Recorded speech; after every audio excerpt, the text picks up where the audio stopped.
હવે છોલા હોય કે ચોળા, સફેદ ચણા હોય કે કાળા ચણા, બધું મજેદાર બનશે. બુલેટિનની શરૂઆત કરવી છે અમદાવાદથી મળેલા સમાચારથી કે જ્યાં વાસણા બેરેજના 27 દરવાજા ખોલવામાં આવ્યા છે. સંપૂર્ણ વિગતે વાત કરીએ કે જ્યાં 27 દરવાજા 6 ફૂટ ખોલવામાં આવ્યા. સાબરમતી નદીના આસપાસના વિસ્તારમાં એલર્ટ અપાયું. અમદાવાદ શહેરના 19 વિસ્તારમાં એલર્ટ અપાયું છે. છોડવામાં આવી રહેલા પાણીમાં ક્રમશઃ વધારો થવાની પણ શક્યતા છે. સુભાષ બ્રિજ પાસેથી વ્હાઇટ સિગ્નલ એલર્ટ અપાયું છે. સંત સરોવરમાંથી 96,234 ક્યુસેક પાણી સાબરમતીમાં છોડાયું. તમામ સંબંધિત અધિકારીઓને એલર્ટ રહેવા સૂચના આપી દેવામાં આવી છે.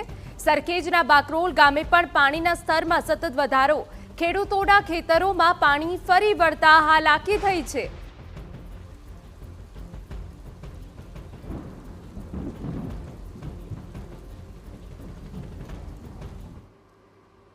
તો સંપૂર્ણ વિગતે વાત કરવા માટે અમારી સાથે અમારા સંવાદદાતા રોનક વર્મા જોડાઈ ગયા છે.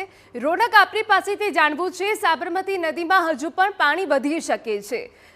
તંત્ર કેટલું સાવચેત બન્યું છે, રોનક?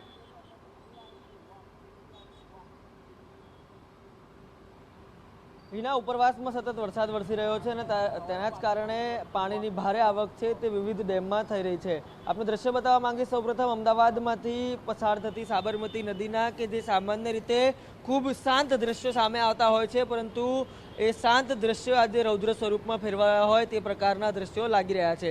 આપ જે દ્રશ્યો જોઈ રહ્યા છો તે છે સુભાષ બ્રિજ આસપાસના વિસ્તારોના, કે જ્યાં આગળ મહેસાણા, ધરોઈ અને ત્યાંથી છોડવામાં આવેલું પાણી જે સંત સરોવરમાં આવે છે અને સંત સરોવરમાંથી છોડવામાં આવેલું પાણી આપ જે દ્રશ્ય જોઈ રહ્યા છો તે મારફતે અમદાવાદ શહેરની મધ્યમાંથી પસાર થાય છે અને અહીંથી આગળ થઈને વાસણા બેરેજ તરફ જાય છે અને વાસણા બેરેજમાંથી પાણી છોડવામાં આવે છે ત્યારે આગળની તરફ ગામોમાં જઈને ખંભાતના અખાતમાં ભળી જાય છે. એટલે કે આ તમામ જે રૂટ છે, આ રૂટ ઉપર અત્યારે જે સાબરમતી નદીમાં પાણી છે તે અત્યારે મોટી માત્રામાં આવી રહ્યું છે. ખાસ કરીને સંત સરોવરની વાત કરવામાં આવે તો 96,000 ક્યુસેકથી વધારે પાણી છે તે સંત સરોવરમાંથી છોડવામાં આવી રહ્યું છે અને તેના જ કારણે પાણીનું લેવલ મેન્ટેન રાખવા માટે વાસણા બેરેજના 27 જેટલા દરવાજા છે તે 6 ફૂટ જેટલા ખોલવામાં આવ્યા છે. અને ન માત્ર એટલું, પરંતુ અમદાવાદ શહેરના જે 19 જેટલા વિસ્તારો છે તેને એલર્ટ આપવામાં આવ્યું છે. ન માત્ર એલર્ટ, પરંતુ અમદાવાદ જિલ્લાની વાત કરવામાં આવે તો 25થી વધારે ગ્રામ્ય વિસ્તારો એવા છે જેમને સાવધ રહેવા સૂચના આપી દેવામાં આવી છે.